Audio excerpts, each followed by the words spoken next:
ఏలూరు జిల్లా బుట్టాయిగూడెంలో ఉన్నటువంటి ఐటీడీఏ సమావేశ మందిరంలో ఏజెన్సీలో ఉన్న వైద్యాధికారులు ఐసీడీసీ సభ్యులతో సమావేశం నిర్వహించారు. ఈ సమావేశానికి రాష్ట్ర మహిళా కమిషన్ చైర్పర్సన్ రాయపాటి శైలజ, రాష్ట్ర షాప్ డైరెక్టర్ జగదీశ్వరి, జిల్లా వైద్య శాఖ అధికారి అమృత హాజరయ్యారు. ముందుగా మహిళా కమిషన్ చైర్పర్సన్ రాయపాటి శైలజకు పుష్పగుచ్చం ఇచ్చి షాప్ డైరెక్టర్ జగదీశ్వరి ఘనంగా స్వాగతం పలికారు. అదేవిధంగా ఐటీడీఏ పీఈఓ రాములు నాయక్, జిల్లా వైద్య శాఖ అధికారి డాక్టర్ అమృతకు పుష్పగుచ్చంతో స్వాగతం పలికారు.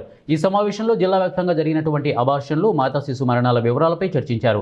అయితే ITDA PO Ramulu Naik review meeting రహస్యంగా కొనసాగిస్తున్నామని తెలిపారు. టీనేజ్ ప్రెగ్నెన్సీస్ లేకపోతే చైల్డ్ మ్యారేజెస్ మీద కూడా ఫోకస్ పెడుతున్నారు.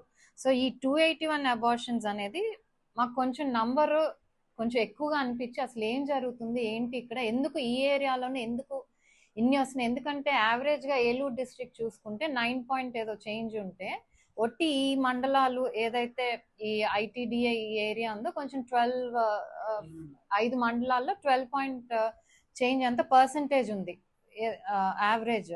సో ఇది కొంచెం బిగ్ నంబర్. అంటే సో బేసిక్లీ ఇక్కడికి వచ్చింది ఏంటంటే ఒకసారి రివ్యూ చేయటానికి ఏదైతే అబార్షన్స్ ఉన్నాయో కొన్ని ఎట్ హోమ్ అవుతున్నాయని చెప్తున్నారు, కొన్ని ఏమో బయటకు వెళ్ళి చేయించుకుంటున్నారు అంటున్నారు.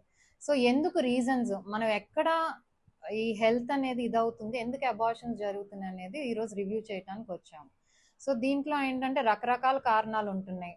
ఒకటి మేబీ టీనేజ్ ప్రెగ్నెన్సీస్ అయితే మేబీ అన్వాంటెడ్ అని అదొక రీజన్ చెప్తున్నారు. లేకపోతే వేరే హెల్త్ ఇష్యూస్ ఏంటంటే ట్రావెల్ ఇష్యూస్ వల్ల దూరం నుంచి రావాలి కాబట్టి అదొక ఇష్యూ అని చెప్తున్నారు. సో అసలు ఈ నంబర్స్ చెక్ చేయడానికి, ఎందుకంటే మన న్యూట్రిషన్ ప్రెగ్నెంట్ మదర్స్కి న్యూట్రిషన్ బాగుండాలని చెప్పి టీహెచ్ఆర్స్ కూడా వన్స్ రిజిస్టర్ చేసుకున్నాక ఏఎన్సీ రిజిస్ట్రేషన్ అయ్యాక 3 months నుంచి కూడా టీహెచ్ఆర్స్ ఇవన్నీ ఇస్తున్నాము. అలాగే ఫాలో అప్ చేస్తున్నారు కూడా, వాళ్ళ హీమోగ్లోబిన్ ఎలా ఉంటుంది, అనీమియా ఉందా, ఇవన్నీ కూడా ఫాలో అప్ చేస్తున్నారు. ఇంత చేస్తున్నా కూడా మరి ఎందుకు ఈ నంబర్స్ ఉంది అనే దాని మీద మెయిన్లీ ఈరోజు రావటం జరిగింది. ఈ నంబర్స్ అన్ని కూడా వెరిఫై చేస్తున్నాము. ఆ కన్సర్న్ ఎవరైతే అంగన్వాడీస్ ఉంటారో